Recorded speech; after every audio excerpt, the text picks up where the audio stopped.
It's time to let you in on a little secret. Actually, lots of secrets. We're talking strategy and, most importantly, return on your investment for your podcast. Welcome to Branded Podcast Secrets.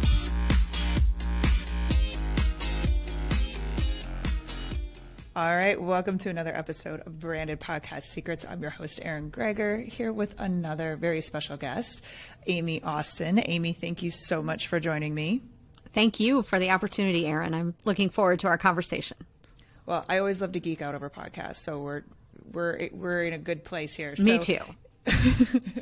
Amy is the founder of Austin Marketing. She's also the host of her own show, obviously, why she's here, called The Pursuit of Purpose. So, Amy, let's first talk about Austin Marketing. You do marketing, but it's so much more than that. I really love how The Pursuit of Purpose aligns with your approach to marketing and branding and all of that. So can you talk a little bit about Austin Marketing, specifically to that, branding perspective, and then how The Pursuit of Purpose came to be? Sure. So I really focus on helping my clients develop their brand strategy. Because if they don't understand why they started their business, their brand is likely founded on something that is not authentic. And I will say I have a love-hate relationship with that word authentic because it has become so overused. And I think it's also a very subjective word. We have to really define, what do we mean by authentic?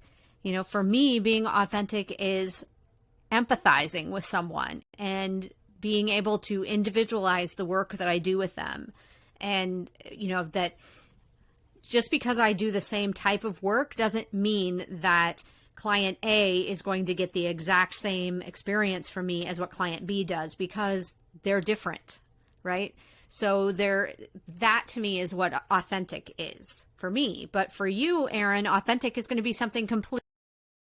So if we just say that my brand is built on authenticity, we're leaving it up to our audience to decide what authenticity actually means, and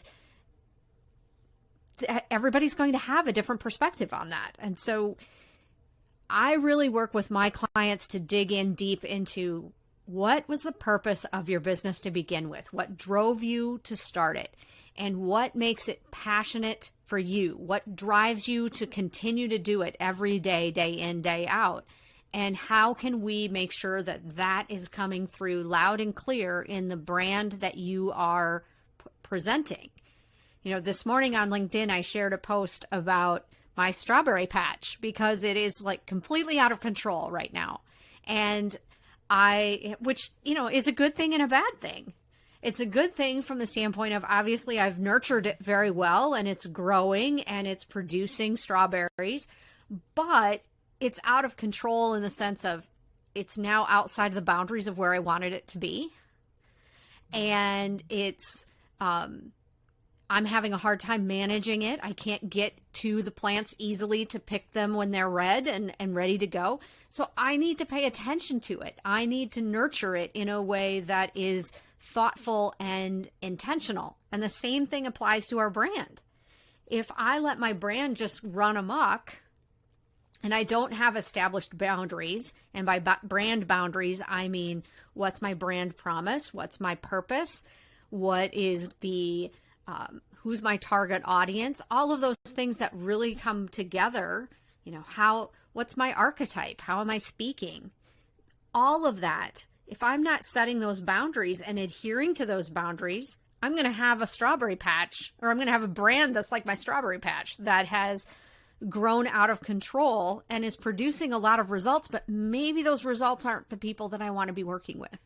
My target audience has now become self-defined instead of intentional and focused on who it is. So my goal with working with clients is always to help them understand and who they work with clearly, that they are clear on everything about their brand, that they are consistently representing themselves through every interaction that they have, including the experience that they're presenting, and that in the end, they have a heightened level of brand confidence about who they are and what they do and why they do it, and so does their audience.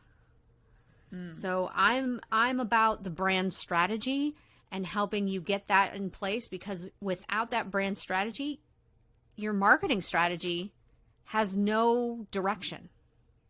It's just very true. It becomes kind of haphazard or accidental. Right. Or out of control. So I love what you're saying, and I agree with you. It's like purpose, why, what's your why? All of these are so overused. So where were you in building your business that you said, you know what, I want to do a podcast and help more people, essentially, with this understanding, but also you're doing it as a strategy to build your clientele. Right. So the title, The Pursuit of Purpose, actually came out of doing a workshop with a group of women. There was a local organization that was developed specifically for women entrepreneurs to help them help them grow and expand their business. And so I worked with the founder of that organization, and we put together a workshop that was based on the principles of Simon Sinek's Start With Why. And so I went through that, and the first time we did it, I didn't have a really great catchy name for it, and it worked, but not that well. So as I reflected on that, I started digging into, well, how can we describe what this is better? So that they know by the name what they're getting out of it. And I came up with the pursuit of purpose, because that's what really this is about, is we are pursuing what our purpose is. But in order to understand what we need to do to pursue it, we have to understand what our purpose is. So you start off with finding your why, finding your purpose, and defining it and articulating it. And so that's where the name came up. And then I have always struggled with blogging. I know from, yes, I'm a marketing person. I understand. I tell my clients, you should write a blog. But I was not one that practiced what I preached. And here's why. I don't like to sit down and write for myself. I'm fine with writing for somebody else. I can write great blogs for my clients. But to sit down and write it for me, forget it. I would write a draft. I would leave it, come back to it a couple of days later, make a bunch of tweaks. Then I would send it off to a friend who had volunteered to edit. She is a copywriter I used to work with.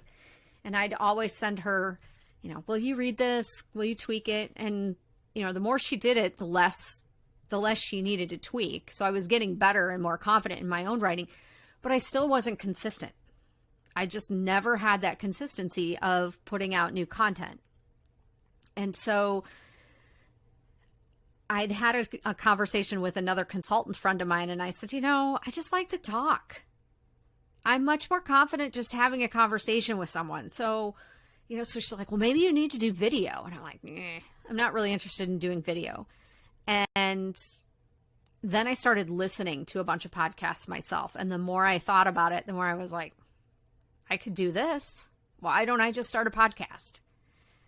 And so in the spring of, probably actually in January of 2019, I started to get a little bit more serious about the idea of creating a podcast. And I found someone I was following on Instagram shared that she was going to run a beta test of a course that she was developing on how to start a podcast. And I was like, I need this because I don't know even where to begin.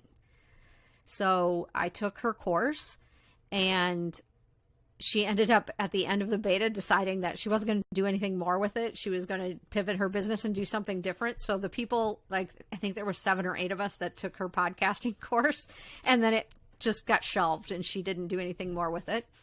But through that course, I learned all the things that I needed to do to be able to create a podcast. I didn't know anything about hosting platforms or which ones would be good because, there's so many out there. So she had already done that research. She did the research on where to get good music to use. So I've just followed her lead there. She just provided a really great roadmap for me to be able to get started. And so, I ended up launching the show in July then of 2019. And just this past weekend, I released episode 92. So, and I think if you'd go onto my website and count how many blog posts that I shared in 7.5 years, I don't think I even broke 20. That's perfect, though. I love how it aligns with what you love to do. It's so important. I think it's awesome. Yeah. I mean, writing, like I said, I can do it, and it's much easier to do it for somebody else. But for me to just turn the mic on and start talking, a lot of the first episodes that I did were seriously me just coming down and plugging my mic in and having a topic in mind and just talking. I didn't have any notes in front of me. I didn't need to do a lot of research because it was things that I have done for the 20 years that I've been in marketing and branding. And so it was just, here's what's top of mind for me today. And this is what you're going to get from me. And that's how it started. So how has it evolved? So, it sounded like it was like initially a way of generating a content generator, essentially, which would indirectly, right, build your business. How did your strategy of it evolve over these 90 some episodes, or has it? Yes and no. I'd say in both, there's some ways that it has, and in other ways it's still very similar to what it was when I started. About 2 months into it, I decided I wanted to start interviewing guests. And so I needed to decide what types of guests do I want to have on the show. And where I've landed is there's 2 distinct types of people that I interview. One, and this is the majority of who I've interviewed, is they're individuals who are experts in their own aspect of business. So I've talked to people who are in finance, and some that are in branding and marketing, others who are in operations, but they understand that their role is successful when it is aligned with the overarching purpose of the business. And so there's always that connection back to, you do not make decisions in your area of expertise without knowing that it is aligned and supporting the bigger purpose or the bigger intention of what the business is there to serve. Those people are very easy to find, to be able to interview.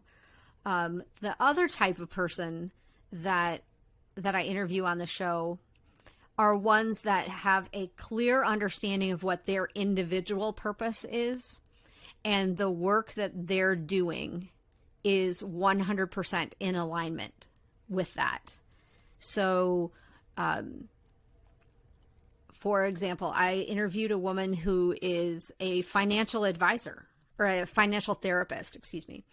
And, she has personal experiences in learning how to manage her own finances and seeing the need for it she was previously a social worker, and seeing this overarching need of people need to understand the why they need to be more in tune with their finances. And so she found a certification for a financial therapist and went through the process, and now that's what she does. And so we talk more about what drove her to do that as opposed to what she does.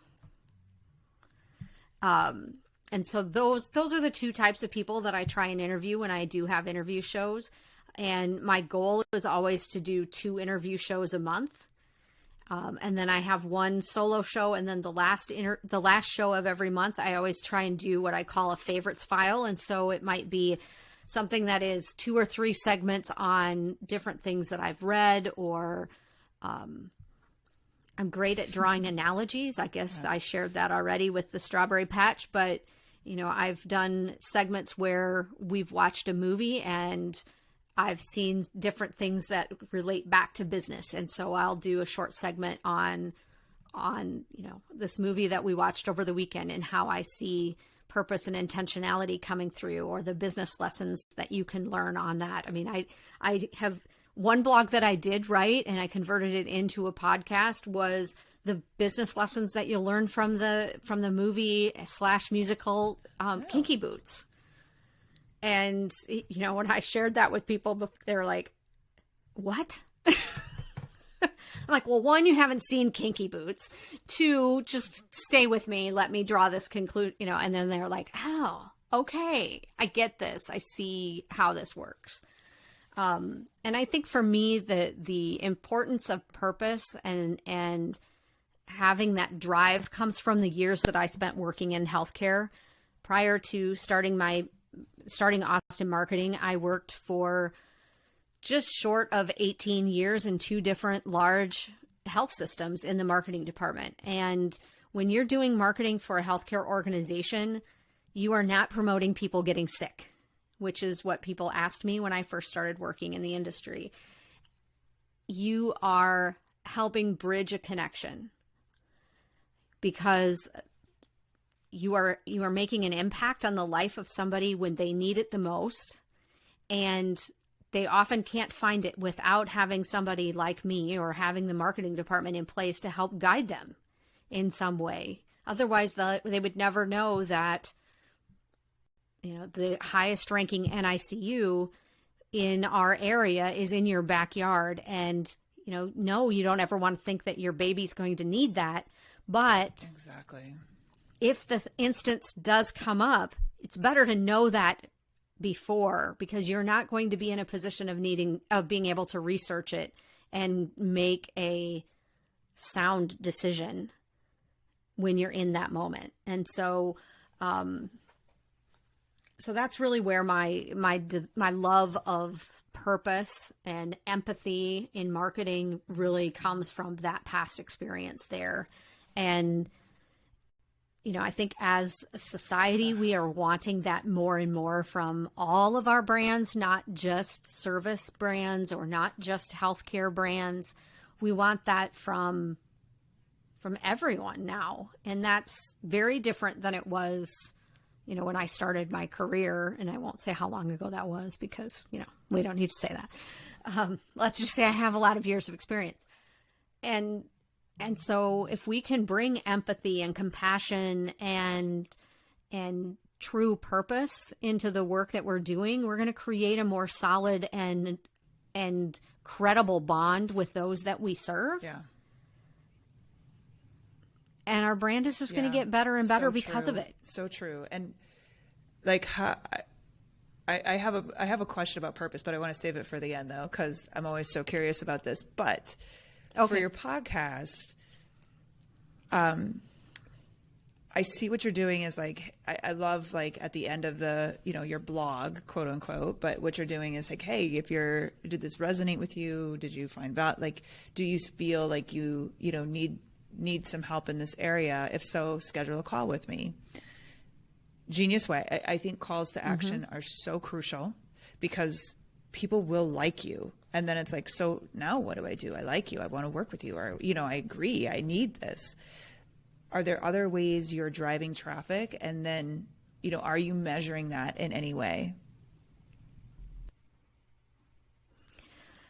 So, last spring, one of the things that I did, and it's working. I need to do a little bit more of it, but it is working. I did a 4-part podcast series on what I call my educate, engage, and empower messaging framework. Because when you are creating a marketing message, you need to, first and foremost, you need to educate your audience on what it is you're doing. And that's really the basics, the how, what, who, what, where, when, why, and how. But then you have to engage them in a conversation.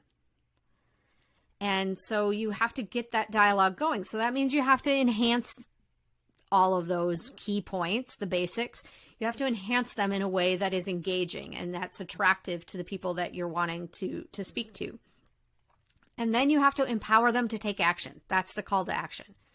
So I broke each of those components down and I did, like I said, I did a 4-part podcast series. The first one was like just an overview. And then the next 3 one was on educate, one was on engagement, and one was on empowerment. And then I created worksheets that went along with them. And so I've now packaged that into kind of a messaging course, if you will, that they can download that, and then they're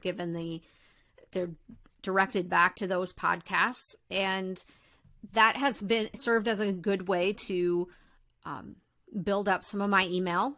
I've been able to generate a bigger email list by doing that. I promote it regularly on my LinkedIn posts when I share there. And so that has been something that served as a way to be able to show a greater degree of measurement that I hadn't done before. Another thing that I started doing probably about 6 months into podcasting is I started creating just ads, my own personal ads for my services that I would either put, if it was a longer interview, if there was a nice break point in the middle, I would insert it into the middle so that they'd have to come back and listen to the rest of the interview, or I would tag them at the end and talk about my marketing director on call service, which is essentially a coaching service that I do, as opposed to hiring me to help you define your entire brand. And so those have been helpful because what I realized in the first several months of podcasting, I wasn't doing a great job of putting a call to action in the episodes themselves, because I was so focused on just getting them done and what do I need to do to have the content and then all of the extra pieces that I needed to do. That one final piece just kind of fell off my radar, and as a marketing person, I'm like, geez, really? You're forgetting to do a call to action? You tell everybody, make sure you have a call to action, and then you don't do it yourself. Well, yes, we are all human. It's hard to take our own advice. We're all too close to it. I think in all honesty, there were times when I just didn't even recognize that I hadn't put a call to action in. And I think for me, measurement is always a work in progress. There's always more that I could do. But for right now, I'm seeing good results with what I'm doing. I'm at a point where I'm starting to look more seriously at, okay, what are some other things that I could do? Or I'm starting to watch what some other podcasters are doing and see, is that something I might want to try? I mean, because the idea of putting an ad in there came from listening to someone else's podcast, and they were doing that. And I was like, why don't I do something like that? That would be pretty easy. So that's really where that came from. I've been very happy with, I'm seeing a steady increase in the amount of downloads that I'm getting month over month. And so that's been very helpful, to see that, to know that people are actually listening. I am getting more people that are reaching out to me to say, hey, can I be a guest on your show? Here's what I think would be good. So that tells me that my show is reaching people outside of my sphere of influence, because they're people I've never heard of before. It's like, how did you find me? What's the path that brought you to me? And so, yeah, measurement is very much a work in progress and still a learning curve, because there's so much to learn and so many things that change within the podcasting space that, that I just need to be open to learning and accepting those things as they come, and evaluating and testing and seeing what works and what doesn't work. I will say, for anybody who's listening to this that's wondering about the actual creation of a podcast, it is not lost on me that I have it way easier than what some do, because my husband does all of my production for me. So I am, when I have told people that, they're like, are you kidding? You don't have to, you're not working with an outside editor that you have to have these things done weeks in advance. And I'm like, no, I'm sorry, I don't. I can record it and publish it the next day if that's what I really want to do. So, so my learning curve has a tremendous benefit in my husband being an editor and producer. He has a background in radio, television, and film, and so he's like, "Yeah, I can makes do life this a for little you." easier for sure. But Perfect. still, I think that's definitely not a stopping point. And I love that you've given yourself permission to try new things, and I love that you're also, it's not just one format, one size fits all. You're trying different things, you know, in the sense of the things you're reviewing and correlating the interviews and, you know, all of those different things. I think it's awesome. Also the ads, a lot of people want sponsorship. It's like, well, just sponsor it yourself, right? Like, Right. Right. I mean, I had a conversation with a good friend of mine who started a podcast that's, it's very much a passion project for her. It's not tied to a business for her. It is very much just an area that she has interest in. And she is now, you know, she's released, she's doing hers in season. So I don't know for sure how many total that she's released, but we had the conversation about sponsorships, and she's like, well, are you going to try and do that? Or how are you going to monetize your podcast? I'm like, I don't know that I want to monetize my podcast, because for me, this is about an opportunity to put my voice out there, literally and figuratively, as a thought leader and an expert in marketing and branding. And there is a part of me right now anyway, where my brain is telling me that if I try and monetize it, or I try and do a sponsorship, that it's not going to be about Austin marketing. It's not going to be about Amy Austin. It is going to have to meet the criteria of these other sponsors, which is why they want to sponsor it, right? If I'm, you know, if I was doing brand strategy for someone who is creating a podcast, I would tell them, you need to find a sponsor. You need to, you know, create ads or whatever that align with who you are as a brand. You need to be true to that. But they also have their own reasons for why they want to do that. And I'm not at a point where I'm willing to give that creative control, even a small portion of it, to something in order to be able to get some money to offset the production cost, or to offset the, you know, any other expense that I incur to be able to present my podcast. And so I am not right. And I'm not there yet. Another friend of mine who has a podcast, we had this exact conversation a couple of months ago, and he's like, Amy, I really think you need to be considering this. And I said, maybe I'll get there in a few months or in a year or something, but I need to understand the purpose of why I need to have this before I can do it. And right now, I don't see the purpose of having a sponsor. Right. Well, and that's the beauty of the branded podcast. That's not part of my strategy at this point. You're still, it's still not a like money down the drain or time down the drain. It's still building your business. So I no, excuse me, I don't think there's anything wrong with that. So, but there's just so many ways to approach this. So before we close up, I do want to ask this, just because you are a purpose person. Do you find most people know their purpose? Or do you find a lot of people are very lost in understanding their true purpose?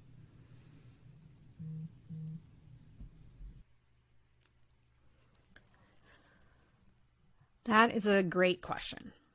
I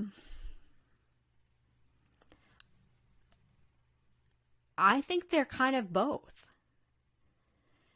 And the reason that I say that is that there are some people who I can have a conversation with people and say, okay, they totally are in line with their purpose. But if I asked them what their purpose was, they couldn't articulate it. However, there are some that they can absolutely tell you what their purpose is, and I can see exactly how everything that they're doing in every aspect of their life, whether it's career-wise or personally, how it aligns back to that purpose. So I think it really is both, because I think oftentimes there are people that they think they know what their purpose is, but it's more directed towards what they're doing career-wise, or they compartmentalize it.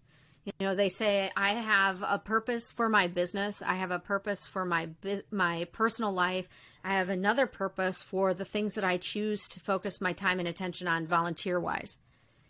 And if you step back and look at all three of those aspects of life and any others that you choose to define out, chances are there is a common thread that's going from one to another that's bringing them all together. And they just have not recognized that themselves. And so they know it. They just haven't figured out how to truly articulate it. And I was very much that way for a long time. And to be honest, the first time that I went through the process of trying to articulate my purpose, I landed on something that was very much focused solely on my career. And I was like, okay, this is great. This explains why I've done what I've done for the last 15 years. It explains why I want to stay in that space. But it did not take into account anything that I did outside of work. And so when I came back to it and sat down with a friend who helped me kind of articulate all of these things, she saw those connections that I was too close to be able to see. And I didn't allow myself to do the hard work either. You know, you hit that comfort zone and you hit that point of validation and you're like, great, woohoo, I'm good. I'm doing what I should be doing and I feel really great about it. But you don't step over the line into there's more. And I need to find a little bit more. And so once you do that digging and find that more, you will see a thread that maybe has always been there. You just did not know how to put words to it, or you were so close to it that you were blind to it. You know, it's those things like where, you know, when you have to explain something that you do every day to somebody else, you skip steps, right? I watched an episode of the latest series of Top Chef, and they had them write recipes, and then they had previous Top Chef champions come on and actually make those recipes. And there were key steps that people forgot, or else they went the opposite direction, and they were so thorough that they had every step, and it was overwhelming. And so when you're putting those directions down in place, you don't know if it's hard for you to identify what are the key points that you need to include in it, because you're so close to it that you assume that somebody else knows how to do it, or that you assume that somebody else knows that about you. And that's what I actually really like doing with businesses that I work with to help them define their brand, is because I start to pull out stuff that they're like, yeah, that's no big deal. But no, really, it is a big deal, because nobody else does that. That's what makes you unique and different. And that's what drives you to do what you do. And so we need to capitalize on that. And so when I work with a client and I then replay that stuff back to them, they're like, how did you find that? Or I would have never thought of this in that perspective, but you're exactly right. I feel this all the time, or I do this all the time, and I get it. Yeah. And I just didn't think it was that big of a deal. You know, or it just comes so naturally to me that I assumed everybody else can do that. No, not necessarily. I mean, it's kind of like me being able to sit down and easily produce a podcast. Other people I don't think twice about it. But other people get really nervous and upset, and they're like, I hate the sound of my voice, and I don't want to do this, and I'm going to sound silly or whatever. And it's like, for me, I'm like, nah, big deal, whatever. Yeah. And I assume that that everybody else should feel the same you're way. good. You're good. No, I'm just always so curious because I know it's just one of that those. was a long answer to your question. I'm sorry. Just like, all of them else that we hear. And I'm like, I'm always curious. Like, do most people know it? But I love that there are different perspectives to it. Or you may think you know it, but you're on. I think it's it seems very easy, but it's not that easy. So I just had to ask. But Amy, thank you so much for joining us today. I love what you're doing. I love the different perspectives. Right. So important for your business. If someone wanted to find more about you or the pursuit of purpose, where is the best place that they should go? Best place would be to go to my website, which is amyaustinmarketing.com. And there are links there to the entire podcast archive, as well as the work that I do, and a link to be able to schedule a discovery call with me if that's something you're interested in. Amy, thank you so much for doing this today. I very much appreciate it. My goal is to have people listening to this and figure out how they can implement it for their business. So I appreciate you taking your time today to talk to us or talk to me. Well, I appreciate the opportunity, Erin.